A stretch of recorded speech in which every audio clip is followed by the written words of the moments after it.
Get mad at me for dating outside my race, but I was dating outside of my race because they was doing things better than my race. I'm gonna keep it 100. Define better. Well, not better, because I know where she getting ready to go. Not better. I know you said they were doing things better. I wanted to know. Get mad at me for dating outside my race, but I was dating outside of my race because they was doing things better than my race. I'm gonna keep it 100. Define better. Well, not better. This brother come up here and he's talking about, you know, being treated by women outside of his race. And then execute Order 66. This hyena said better than the black woman. Ain't nothing better than the black woman. So she look at him like, what my guy? Black queens forever, snow bunnies never. I said black queens forever, snow bunnies never. I said black queens forever, snow bunnies never. Oh, man. Look at her. See why we say forehead pokers? Ladies, you cannot come back from pointing your finger at a man. That's crazy. Look at that. What in the unholy heck? Like, do you not realize from man to man, if two men are talking, another man raises his finger, start pointing at the other man, even the most reserved man gonna get an attitude, man. What are we talking about? I'm triggered. Excuse me. I gotta hear this. And he backpedaling. Punk. Come on. Get mad at me for dating outside my race, but I was dating outside of my race because they was doing things better than my race. I'm gonna keep it 100. Define better. Well, not better, because I know where she getting ready to go. Not better. I know you said they were doing things better. I wanted to know what better meant. Not better. I'm gonna change that. I'm trying to save you for the you people, is. for the culture. Not better for the culture. There we go. Right, not better. I was dating Puerto Rican, I was dating Dominican, I was dating African, I was dating all type of other really size American black, right?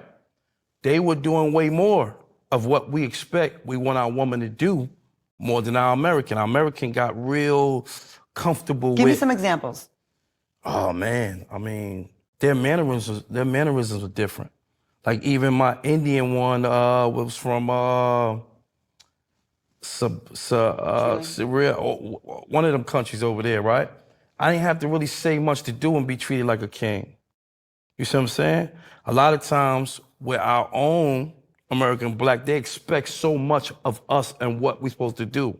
Like things like if we go out and eat and we just have a nice dinner, we can go anywhere and eat and get a nice dinner. It had to be Rue Chris, or it had to be this, that, or it had to be this, that.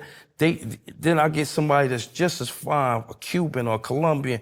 They don't care about nothing. They care about you and your household, even though they still care about the money, but it's not about the money. You understand what I'm trying to say? Look at him. Huh. And there you go. So he's talking about dating out. And a lot of times when people think about dating out for black men, they start thinking about, you know, white women. And that's not really the case. He's talking about he got, you know, Egyptians and Cubans and different ethnicities. And these women don't value, you know, like he said, food, for instance. Like most sisters, let's go to Ruth Chris, go spend $500. Some of these women will say, let's go get some beans and rice. Let's go get some quesadillas. All right, let's go get, you know what I mean? Some of their cultural food that's not expensive. There you go. And there you go. He kind of standing on business. Salute to the brother. He reiterating, let it known. It's like, yeah, y'all don't appreciate things. That's what it is, ladies. Today's men aren't, I ain't gonna say feel, it is what it is. Ain't no feelings involved. They are not appreciated. They are undervalued. That brother there, he most likely doing good for himself. And ain't no way in heck a woman, she knows who he is, should be pointing her finger at a resourceful man like that. I don't care that he ain't a high value man. Come on, show some just human respect. The difference, not better, but sometimes we get tired of hearing Birkin bags and sushi. Do you think that's fair? Because I feel like there's a certain type of woman that does demand that. And to me, I think it depends on the bait you're using and where you're looking. If you're gonna go get a model from Instagram that got the BBL, the snatched in stomach, and has all the things that check off money hungry and surface, you're gonna get that. If you're gonna meet a girl and through different ways and ask different questions, you're gonna find that out a lot earlier on, that what's important to her. I'm not doubting that, but I'm just talking about even if you look on just a regular dating app and just look at what a woman may state that she requires. You know, and I'm saying these things because it feels as if social media, again, is the barometer, okay? And it's the comparison. And when you're comparing yourself to all these other women, and of course, even with the BBLs, because I'm like, that's fine, but I mean... What's BBL? I'm sorry. Brazilian butt lift. Oh, okay. And it's no shade to women that have it. I'm just saying. I was wondering, I was waiting for it to... Man, stop. This is what I talk about. Shout out to my girl HQ. Don't be obtuse. Don't be obtuse, lady. He up here talking about BBL. She said, what's a BBL? Oh, I've never heard of that. Oh, what is doggy style? Oh, you guys are naughty. Man, get out of here. What is that you guys keep saying? Hawk tour? Is that a new dish? What might that be? that does not serve you, ladies. You acting like you oblivious to it. You ain't oblivious. She probably got Ratchet Red on her playlist right now. You know what BBL is. And come on, brother. I hope he's standing on the square. This is intriguing. Brother Jamal something. But yeah, he's an actor. You know, he's up here on this podcast, Fair Use. I believe it's called The Culture. We'll let this go for another minute. Here we go.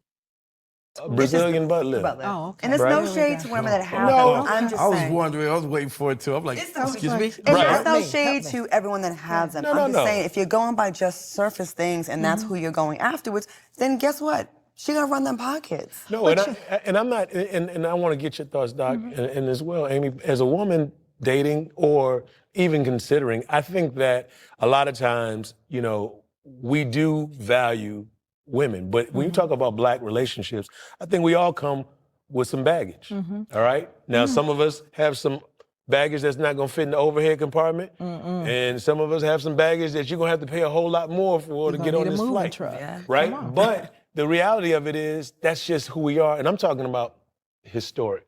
Like, if you're talking about being enslaved, where we were and how we engage each other, there's a lot of elements there. But it can be a little difficult because women have expectations in 2021 that they're watching, and they're very material expectations. I agree with you, Claudia, but I'm simply saying that not all of them are material. And I'm not trying to generalize. It's just women. Most of the time it's pointing to American women are more material. And it's America as a society. Not better. Let's bring spirit. Let's bring spirit into this. And I gave you the space to even edit the better part, right? So and I'm with you on that. But let's say this because you guys both tie in two really important pieces, right? You talk about women who are not African American women, and you talk about the experience and what is the influence here. You mentioned social media, but what you're really missing here is the piece that you talk about, the enslavement part. The culture and the trauma that African American men and women and children have faced in this country is like unlike any other group. And so when we talk about trauma, what we know is that Black people have a lot of unprocessed trauma. We have a lot of hurt. We have a lot of harm, not just back then, but right now on the daily, right? And so one of the things that we talk about as professionals within my profession is we talk about how trauma impacts people. And so we love to say, Resma Minikim, one of my favorite colleagues, he says that trauma decontextualized within a person looks like personality. You a lie, and the truth ain't in you. We ain't going down this rabbit hole. Shout out to my sister Luna. If y'all been rocking with the Regal Rumble for a long time, a lot of our discussions will sort of come to this fork in the road where we start talking about slavery and the trauma. We gotta stop. Bonquisha ain't got no damn trauma from slavery. She out here in the club. Her, you know what I mean? Pound Town. These women ain't thinking about slavery.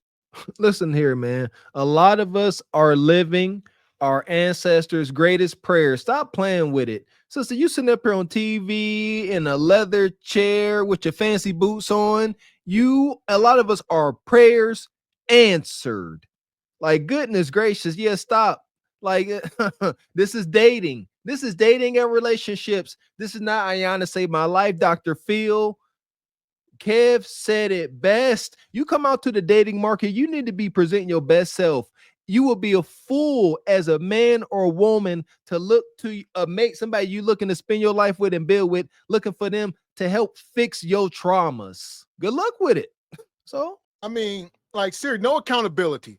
The Bonquisha will sit here and say, the reason I can't submit to a man, the reason I keep having bastard kids, the reason I'm so masculine is because I'm carrying all this trauma from my ancestors in slavery.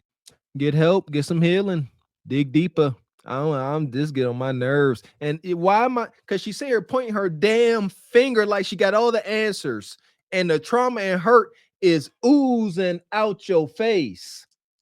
God dang it. Put that finger down. One of my favorite colleagues, he says that trauma decontextualized within a person looks like personality.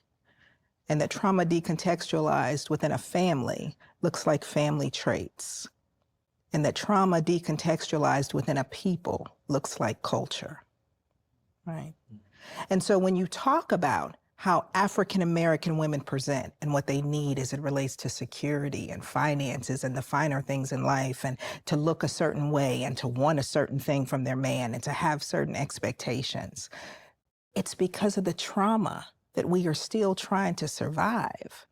And when we talk about feeling beautiful and the BBLs and the Birkin bags and the wanting the nice things and wanting their men to come with a certain level of care and a certain level of treatment and expectation, we are trying to connect. We are trying to heal with you. We are trying to build with you. But there's so much hurt and trauma that we all have that we don't talk about, that we don't even understand within ourselves, so that we can't find who we're compatible with. Because who we're compatible with is traumatized versions of ourselves. Spirit, do you think that women and men, women that seek the materialistic things, items, the tangible things, and men that just seek the women for the aesthetics, do you think those are people that kind of just gave up on love and they're just like going for, all right, well, at least I can see this, I can grab onto this? No, I think it's science. If you really want to know, we are part of the animal kingdom like anything else. And so what the male species chooses is the thing that's biologically beautiful, because what it suggests from a DNA perspective is you're likely to bear my offspring and they will do well. It's survival of the fittest. And what the female species chooses is the male offspring that can provide the most security, because you're going to be able to protect me and our offspring and raise us, and we will do well. So we're not gold diggers, it's just science. It's literally biology. It is literally biology. We have our own different... Listen, when you see the brothers out there with the rims and the flash and the money and the gold, they're no different than the male peacock that's showing his whole big pretty feathers. Look at me, look at me. And when you see the women that go, show me what you got, show me what you're working with, it's no different than the frog that ribbits the loudest, or the bird that chirps the loudest. So what do you call a man that's just been providing, that doesn't ask for nothing? What do you call the guys like me who we don't ask for anything? Oh, but you do. How? You may not ask it with your words, but your expectation is there. So when you say, I need that woman that loves me, I need that woman that has my back, so I don't have to say, hey, is that bacon and eggs there? Hey, okay, are those clothes in the drawer? Not cash-wise. Okay. So when we talk about compatibility... Oh, man. So this woman claims to be some kind of doctor, PhD. I'll say this. Sometimes some of y'all can read so many books, you become stupid. Y'all become completely disconnected from the world. All right? You got to be practical sometimes. Like, the book can be a guideline. It can help you with things. But some of y'all think y'all so smart, y'all slow. There you go. And when you talking so loud and matter of fact, she said it's science. Have some result. Come on, man. We got to get past the culture of you could just say and present anything without a resume to back up what you saying, because people gonna be writing this down like, okay, so this is how I interact with a man. This is how I behave. So when I come deal with a man, he need to know that I'm still trying to survive trauma right now. That's what this lady said. She said today's women are still trying to survive trauma today. And first it was men and women, then as these feminists do, it levitated right over to women. Women are still trying to survive trauma today. If that's true, so are the men. So now where are we? Like, get over it, grow up, get therapy, and do better. That ribbits the loudest, or the bird that chirps the loudest. So what do you call a man that's just been providing, that doesn't ask for nothing? What do you call the guys like me who we don't ask for anything? Oh, but you do. How? You may not ask it with your words, but your expectation is there. So when you say, I need, and which is bull jive. So he's saying, I'm a provider man. If I'm Mr. Six Figures, I pay all the bills, I provide peace. I'm not asking you for nothing. He said, but you are. You want me to be here. You want me to be feminine. You might want me to cook. You might want me to move a muscle. You might require me to do something. You want kuta kata? Huh? Home cooked meals? Words of affirmation, kindness? Ninja, do you require femininity from me? You require too much pressure, too much stress, too much trauma. I need a girl's trip. And come on, stop it, man. Just stop. Ladies, who hurt y'all? No, I'm sorry, Nug Nug did. Ask for nothing. What do you call the guys like me who we don't ask for anything? oh, but you do. How? You may not ask it with your words, but your expectation is there. So when you say, I need that woman that loves me, I need that woman that has my back, so I don't have to say, hey, is that bacon and eggs there? Hey, Okay, are mental, those clothes in the mental, drawer? not cash-wise. Okay. So when we talk about compatibility, right, one of the things that I love to say, an acronym that I use is rises, that some relationships rise, some fall. You want one that rises. Rises stands for the different types of intimacy that make us compatible. I don't know who this woman is, but I don't like her spirit. I'm just going to say that. That's what it is. Her spirit, just her energy, her vibes, as the young folks would say. Look at her vibe. Dude, she shot the HQ. Man, dude, this seem like a woman you would want to come home to after a hard day's work? The answer is heckin' no. No, thank you. See that HQ go both ways. So with that being said, I'm going to take this woman to the pit. There you go. You in your doctorate. Madness. Fuck is you talking about? This is Sparta! You got to know when to hold 'em, know when to fold 'em, know when to walk away, know when to hide. You gotta count your blessings. You're sitting at the table. You hear me? Ooh, child, things will get brighter.